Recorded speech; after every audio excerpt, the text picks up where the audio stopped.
여러분 안녕하십니까? 광주 MBC 뉴스투데이 시작합니다. 먼저 오늘의 주요 뉴스입니다. 광주에 연일 두 자릿수 이상의 코로나19 확진자가 나오는 가운데 최근 확산이 변이 바이러스에서 비롯된 것으로 확인됐습니다. 코로나19 확산이 거세지는 가운데 본격적인 폭염이 시작돼 시민들은 힘겨운 여름을 나고 있습니다.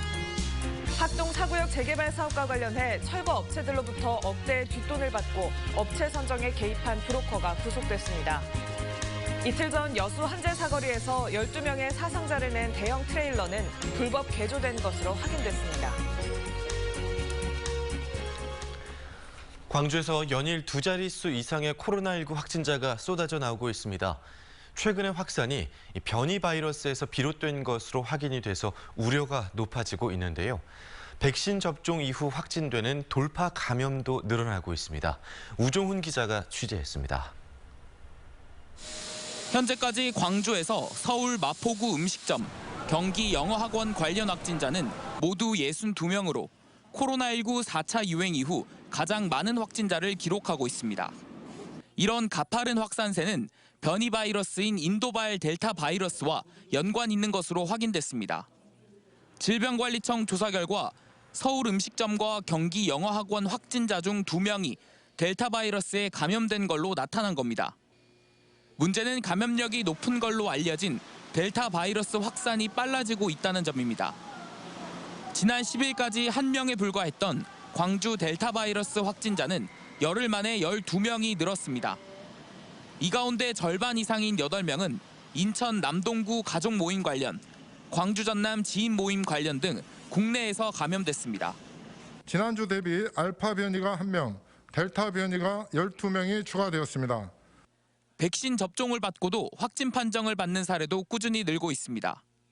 광주에서는 1차 접종을 맞은 사람 가운데 56명, 2차 접종자 가운데선 5명이 확진 판정을 받았습니다. 백신별로는 아스트라제네카가 49명, 화이자 9명, 얀센 2명, 모더나 1명 순이었습니다.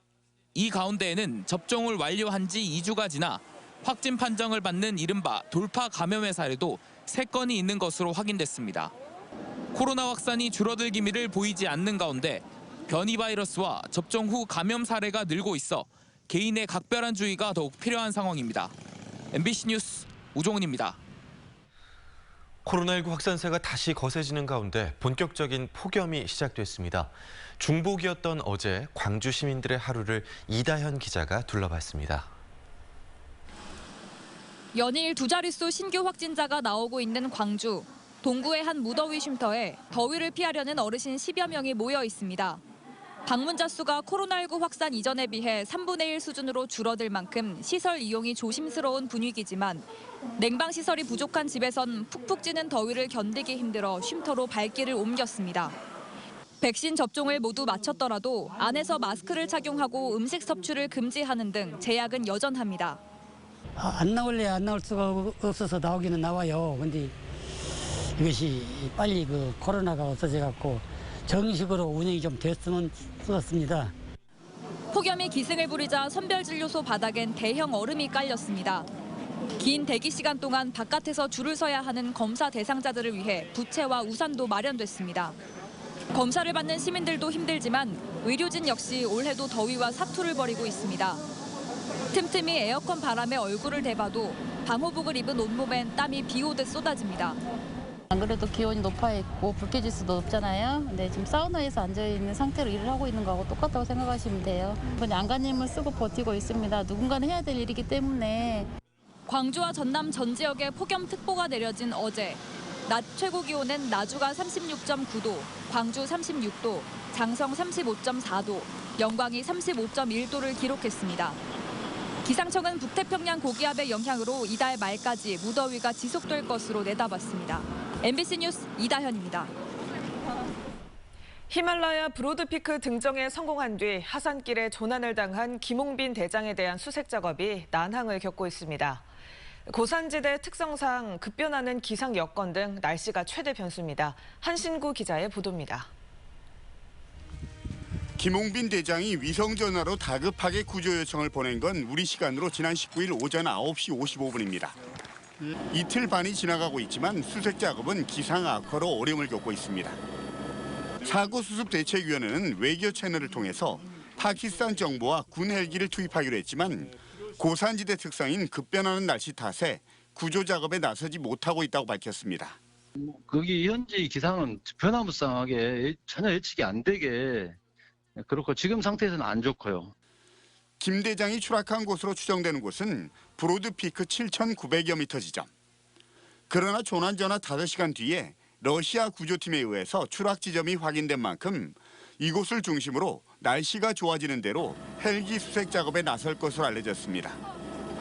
이를 위해 원정대에 함께했던 대원들을 통해서 구조 상황을 파악하고 1차 구조에 나섰던 러시아 팀을 헬기 구조대에 동승시킨다는 계획입니다.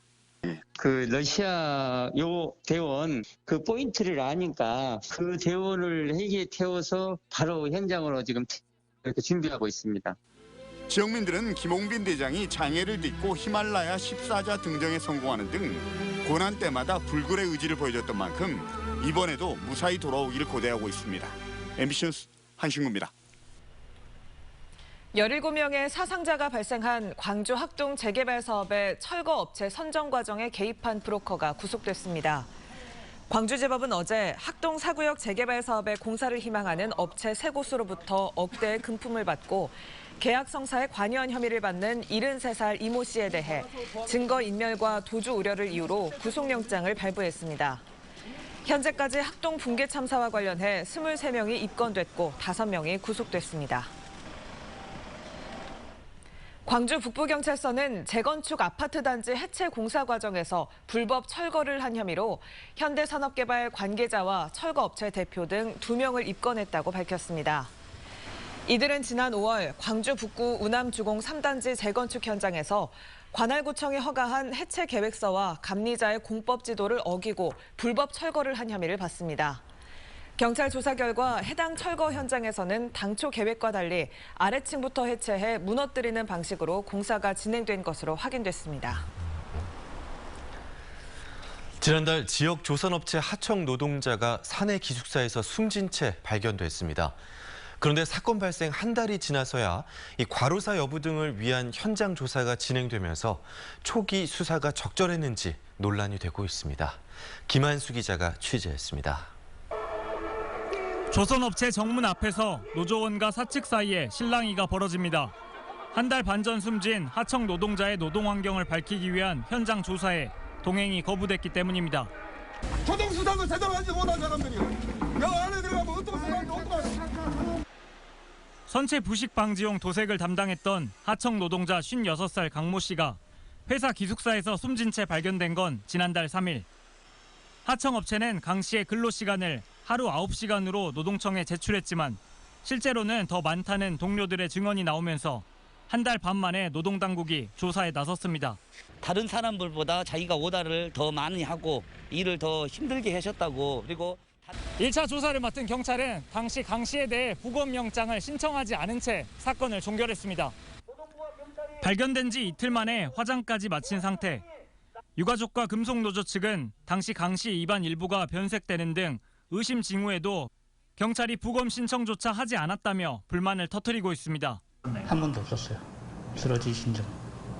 자살도 아니고 자살한 적도 없고 부검 요청을 해도 안 받아줄 것 같다는 식으로 이제 약간 저희한테 얘기를 하시니까. 이에 대해 경찰은 절차대로 조사했다고 해명하고 하청업체도 공개된 근로시간 외에 추가 업무는 없었다고 밝혔습니다. 노동당국은 동료 직원들과 하청업체 대표 등을 대상으로 노동 환경과 과로사 여부를 확인한 뒤 사실이 드러날 경우 경찰에 수사를 요청할 방침입니다. MBC 뉴스 김한수입니다. 무더운 날씨에 차량 에어컨을 켜기 위해서 시동을 켜둔 채 쉬는 운전자들이 많습니다. 이런 공회전이 엔진의 표면 온도를 높여서 차량 화재로 이어질 수 있다고 하는데요. 양정은 기자가 전해드립니다. 3.5톤짜리 화물차의 엔진룸이 새까맣게 탔습니다. 최고 기온이 30도가 넘은 낮 시간. 운전자가 시동을 켜둔 채 30분 이상 자리를 비운 사이 불이 났습니다. 연기가 얼마나 많이 난지 저는 맨 처음에는 이 소독한 줄 알고 그렇게 착각을 하고 있었는데 기사님이 소화기를 막 뿌리는데 내 소화기가 약이 없어서 부족하니까 4군데 소화기를 갔다가 공회전 상태에서 엔진 온도가 오르는 건 공기순환 이상 때문. 바깥 공기가 차량 안으로 제대로 순환되지 않아 엔진열을 식혀주지 못합니다. 공회전 차 안에서 잠이 들어 실수로 가속 페달을 5분 이상 밟는 경우 엔진 표면 온도는 80에서 90도까지 치솟습니다. 엔진 주변에 미세먼지나 기름때가 끼거나 냉각수가 부족할 경우에도 엔진 과열로 불이 날 가능성은 더욱 높아집니다. 엔진성 자체가 열덩어리이기 때문에 여기에 배선이라든지 이런 게 오래되게 되면 정기적인 스파크, 불꽃이 튀기고 옆에 누유나 이런 것들이 가연성 물질이 되면서 옮겨 붙는 경우가 많은데 지난해 이후 지금까지 일어난 차량 화재는 전남에서만 400여 건. 이 가운데 절반가량은 에어컨이나 히터 사용이 많은 시기에 발생했습니다. MBC 뉴스 양정은입니다. 이틀 전 여수 한제 사거리에서 12명의 사상자를 낸 탁송 트레일러가 불법 개조된 차량으로 확인됐습니다. 여수경찰서에 따르면 사고를 낸 트레일러 운전기사는 화물을 더 싣기 위해 앞뒤 부분을 증축하는 등 불법 개조 사실을 시인했습니다.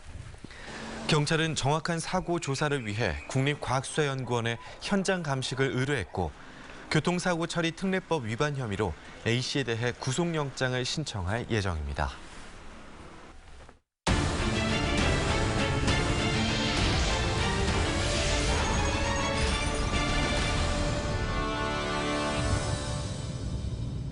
현실과 맞지 않는 규제가 생활이나 생업에 불편을 주는 경우가 많죠. 지자체들이 이런 규제들을 풀었더니 불편 해소뿐만 아니라 다른 효과들도 덤으로 얻어지고 있습니다. 김양훈 기자가 취재했습니다.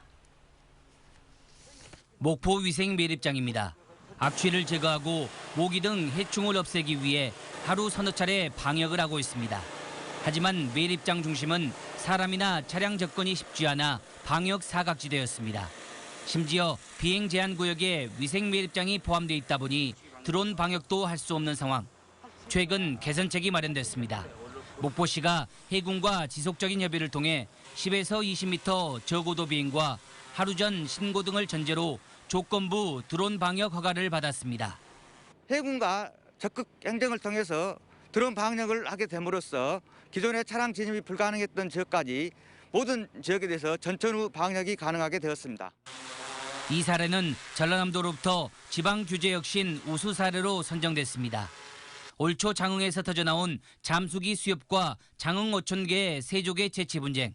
장흥군은 체계적인 관리가 가능하도록 신상해역 일부를 수산자원관리 수면으로 지정하면서 갈등 해결에 실마리를 불었습니다. 이 밖에도 방치된 폐각을 어장 환경 개선 재료로 사용하고 문화재 보호구역 축소로 주민재산권을 보호하는 등 6개 사례가 전라남도 규제혁신 우수 사례로 선정됐습니다. 외부 전문가 컨설팅을 바탕으로 일부 수정 보완해서 우리도 규제혁신 우수 사례로 행안부에 제출했습니다. 전라남도와 일선시군은 주민 불편사항 해소와 지역경제 활성화를 위해 앞으로 불필요한 규제 발굴과 개선에 더욱 노력해 나갈 계획입니다. MBC 뉴스 김양훈입니다. 광주시가 노후 국공립 어린이집의 에너지 효율을 높이기 위해 그린 리모델링 사업을 추진합니다.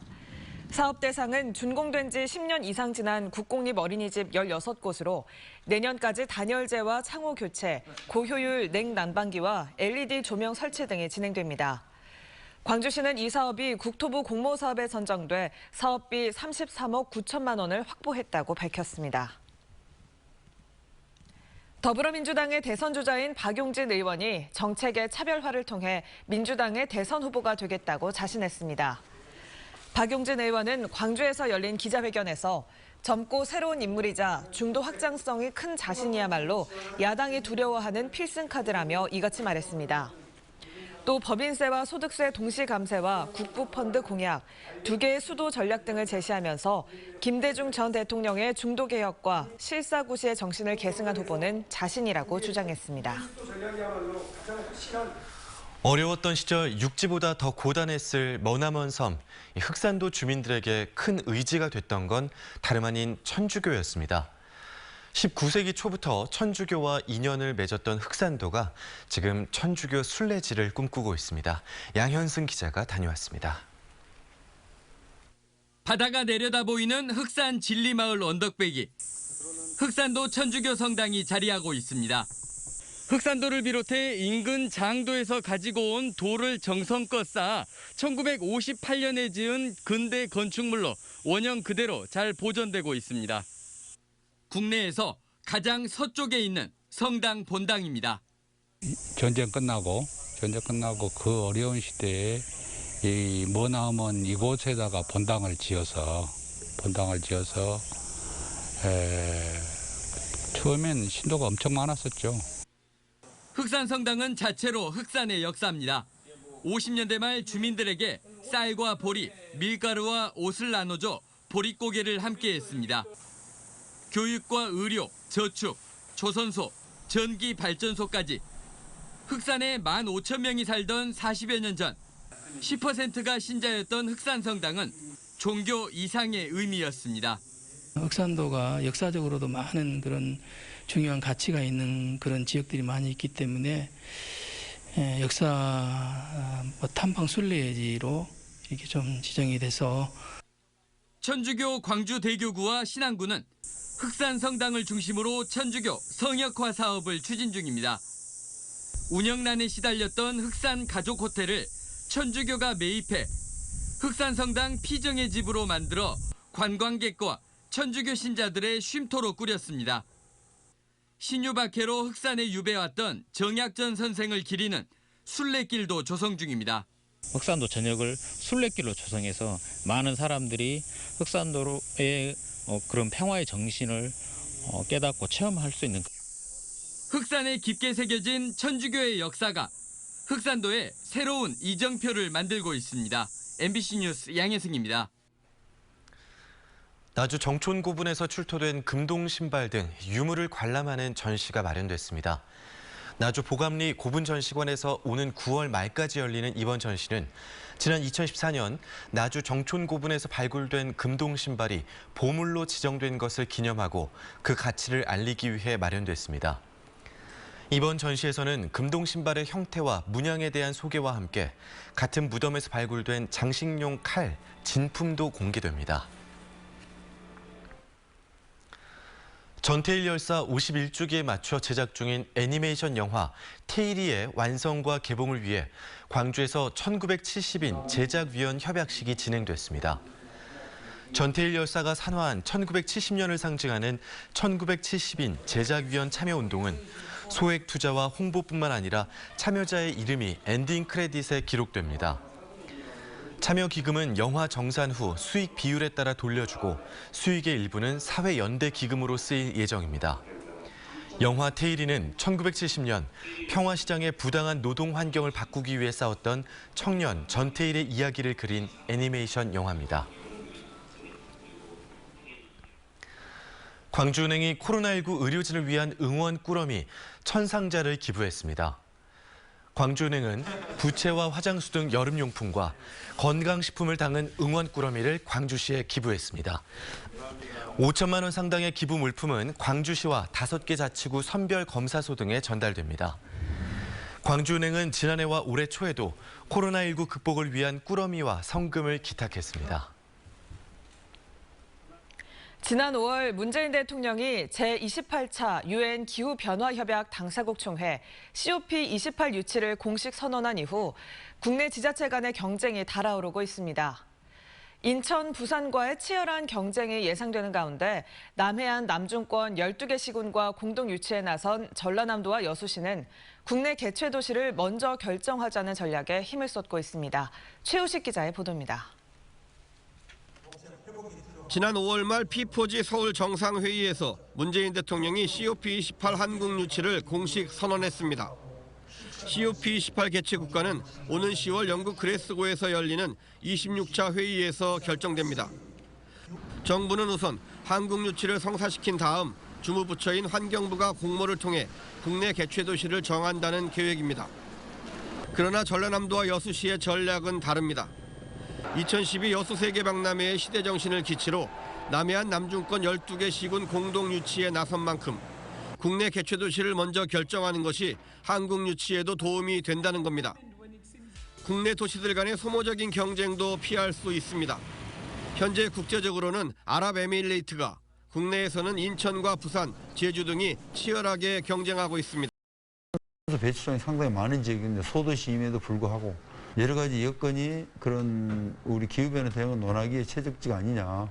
정부의 계획대로라면 내년 하반기가 돼야 국내 개최 도시가 결정됩니다. COP28이 2023년 10월 말에 열리는 점을 감안하면 국제행사 준비 기간이 너무 빠듯하다는 지적도 있습니다. 또 내년 초 선거 전국과 맞물려 소모적인 과열 경쟁도 우려되는 부분입니다. 국내에서 먼저 개최지를 선 결정해서 개최 도시와 국가가 함께 힘을 합쳐서 하여튼간에 국제 대회를 유치하는 것이 충분한 준비 시간도 확보하고 효율적인 유치 활동이 될 수 있다. 이렇게. 최근 김영록 전남지사는 청와대 관계자에게 이 같은 국내 개최지 우선 결정을 건의했고 한국 유치에 도움이 된다면 긍정적으로 검토해보겠다는 답을 들은 것으로 전해지고 있습니다. COP28 남해안 남중권 유치가 명분과 실리에서 당위성을 확보하고 한국 유치에도 힘이 실릴 수 있는 정부 차원의 전략적인 판단이 필요한 시점입니다. MBC 뉴스 최우식입니다. 한국방송통신전파진흥원이 공공기관으로는 처음으로 메타버스를 활용해 창립 49주년 기념식을 열었습니다. 시상식과 축사 등 모든 행사는 가상공간인 메타버스에서 진행됐고 직원과 임원들은 각자 개성에 맞는 아바타를 선택해 기념식에 참석했습니다. 방송통신전파진흥원은 창립 기념식을 메타버스 행사로 진행한 것처럼 앞으로 디지털 기반의 비대면 업무 환경 전환에 박차를 가하겠다고 말했습니다. 전라남도 교육청이 올해 1학기 기초학력 전담 교사제의 성과를 분석한 결과 문해력 지도학생의 51%, 수해력 지도학생의 66%가 성과 목표에 도달한 것으로 나타났습니다. 전남에서는 올해 48명의 기초학력 전담 교사가 68개 초등학교에 배치됐으며 이들은 담임을 맡지 않는 대신 문자와 숫자 이해력 부진으로 판별된 학생 208명을 지도해 기초학력 정착을 지원하고 있습니다. 농수산물의 최저 가격을 보장하기 위한 법 개정이 추진됩니다. 더불어민주당 김승남 의원이 대표 발의한 농수산물 유통 및 가격 안정에 관한 법률 개정안에는 경매시장에서 농수산물이 현저히 낮은 가격으로 낙찰될 경우 지원할 수 있는 손실보전금의 재원을 확대하고 농수산물의 가격 변동으로 인한 손실을 보장하는 내용 등이 담겨 있습니다.